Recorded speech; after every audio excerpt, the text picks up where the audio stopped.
can continue to ask Colonel North questions again, as we just said, about classified documents. What we've been hearing over the last few minutes from Arthur Lyman, who is the chief Democratic counsel, chief counsel for the Senate, is questions aimed at finding out on what basis Colonel North continued to assist the Nicaraguan resistance, the Contras, in the face of a Boland Amendment, the much talked about Boland Amendment, in effect from the fall of 1984 through the fall of 1986, which prohibited government assistance by any government agency involved in intelligence activities from assisting the Nicaraguan resistance at a time when Colonel North's superior, at least for part of that period, then National Security Advisor Robert McFarland said he felt the Boland Amendment clearly applied to the National Security Council, and also under the circumstance that President Reagan later said that he was not aware that his own National Security Council was conducting these activities. So Mr. Lyman is really trying to pin Oliver North down on what basis did he think he was doing something legal, which Colonel North continues to say that he was. Elizabeth Durr. Well, he was trying to puncture that defense, that something that what the Boland Amendment said didn't apply to the National Security Council. And he went at it various ways. He showed that the North had asked the White House counsel time and again, or he asked him if he didn't, and North said yes. He'd asked time and again for an opinion, saying that it was legal, that it didn't apply to the National Security Council, and he never got a reply. The only one he got was this opinion from the Intelligence Oversight Board that there's a curiosity about that, because when the person who wrote it testified, they brought out a memo by North saying, we can't have him find that what we're doing is legal because Congress will find out what we're doing. So North had no interest in Congress finding out, and he didn't really want it to be called legal in that memorandum. There were other things. Let me just interrupt here and say we want to let the public stations know that we will continue until quarter after the hour, so that's just a few more minutes here. Go ahead. He went at the logic in various ways. He showed that in 1985, they got from Congress permission to solicit funds for the State Department to solicit funds for the Contras to be used for what are called humanitarian purposes. That's presumably food, clothing, bandages, and so on, no weapons. And Lyman said, now, if you could already solicit from anybody for lethal aid, according to your opinion that it didn't apply to you, why would you go to Congress and ask for less than you could already do? So he just came at it a lot of ways. And then he finally did something along that line that I'd been wondering when was going to happen and expecting him to do, which is throughout North's testimony, he has been explaining various actions, why he had to shred documents, why he couldn't tell Congress what he was doing in Boland, why he had to lie. He would say because it was a covert action. And Lyman said, well, wait a minute, if it was a covert action, where was the finding? The law says that there cannot be a covert action without a finding by the president that this is to be done, and there wasn't any. So there was a contradiction.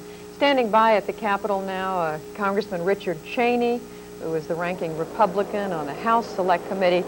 Congressman Cheney, we've heard a variety of testimony from Colonel North this afternoon about shredding, about whether he thought what he was doing to assist the Contras was legal, and so on. What struck you most about what we've heard this afternoon in the cross-examination? Well, I was frankly surprised that Arthur Lyman wasn't more successful in sort of nailing Colonel North. Most of us had anticipated that he would be the toughest and most aggressive questioner the colonel would face, and I really felt the colonel got the best end of the exchange. What did you expect him to go after that he didn't go after? Well, I didn't have any specific area in mind so much as Arthur's style is to be a very tough interrogator. That's the way he's operated before, and we all assumed he'd been laying back for 2 days to really swing this afternoon, and I felt the colonel handled him very, very deftly.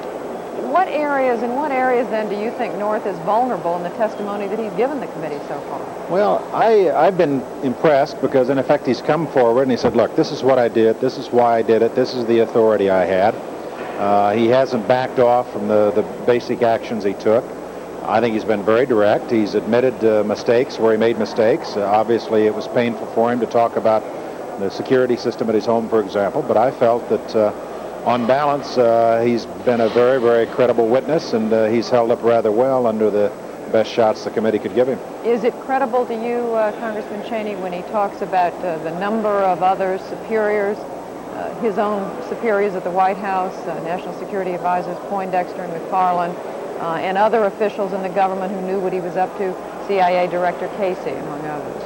Well, I think the Casey connection is obviously very important here, and that's an area, Judy, I would say the Colonel clearly has filled out for us. There had been a lot of supposition that Director Casey was fairly heavily involved, but it's clear from the conversations and the testimony today that there was a very close relationship, both from a personal and a professional standpoint, and that's new to have that kind of evidence tie that down. Well, let me in other areas, let me just add, Judy, I think it's important for us to be precise.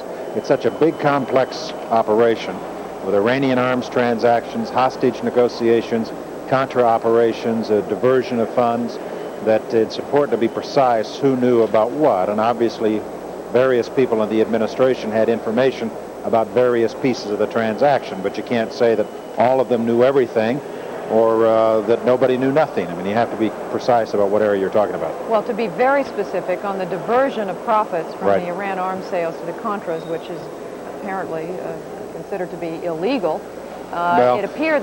Go ahead. That determination hasn't been made yet. Obviously, it's where the greatest potential vulnerability lies, I think. You're right. Okay, all right.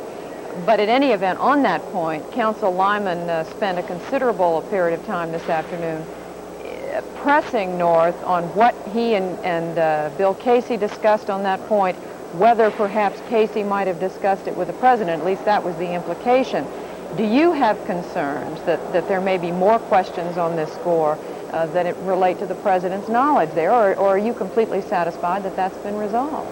Well, I'm generally satisfied with the resolution of the question of the president's knowledge. It's clear from Colonel North's testimony that Bill Casey generally knew about the support effort for the Contras, also knew about the diversion of funds, welcomed it, supported it, thought it was a good idea. I think it's also clear that Admiral Poindexter knew.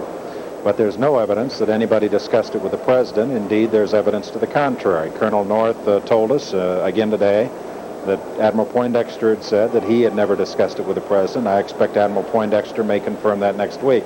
What Bill Casey may have said to the president, I suppose, we'll never be able to pursue, obviously. Well, just one point. You mentioned that Admiral Poindexter knew, and yet when Attorney General Meese announced all of this last November 25th, he said that Poindexter's knowledge was limited, that he did not have detailed information. That may be true. He may well have signed off and said, fine, Colonel, go ahead and use some of the proceeds from the Iranian arms transaction to help the Contras, and not have gotten involved beyond that. The Colonel then would be in the business of worrying about how much money went and how it was utilized. I mean, it's very reasonable to anticipate that different people in the organization would have different amounts of knowledge about the details. You're getting ready to go into executive session. Obviously, you can't tell us what you're talking about in specifics, but in general. It wouldn't be an executive session then, Judy.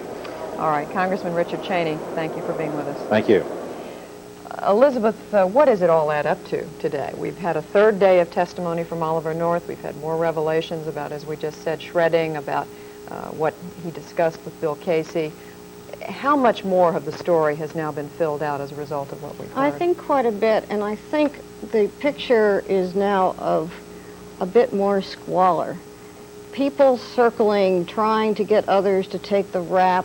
This was the picture Lyman was painting this afternoon, that later on, towards the end, he said he clearly was trying to get across, I think, the picture he feels, and that some of the committee members feel was really the case, that North was used. North said, and I don't think they doubt him, that he didn't do anything that was not authorized. And as Lyman said, others were eager and content to let you go out and do all these things. They knew you were doing them, and when it all ended, when all came to an end, if anything went wrong, you would step forward and say, I did it. North, you could see, was quite conflicted, because when he'd respond, he would say, well, I did do it, but then he'd go on to say, I didn't know there'd be a criminal prosecution, and then he would spread it out and say that others, of course, had authorized all of this. So you had a picture of people perhaps breaking the law, pushing at the edges, doing things that they knew shouldn't be found out. And they had no finding for having a covert action in the National Security Council staff. The president told the Tower board he didn't even know the National Security Council was involved. North said he was surprised. You have a picture. They set this man up.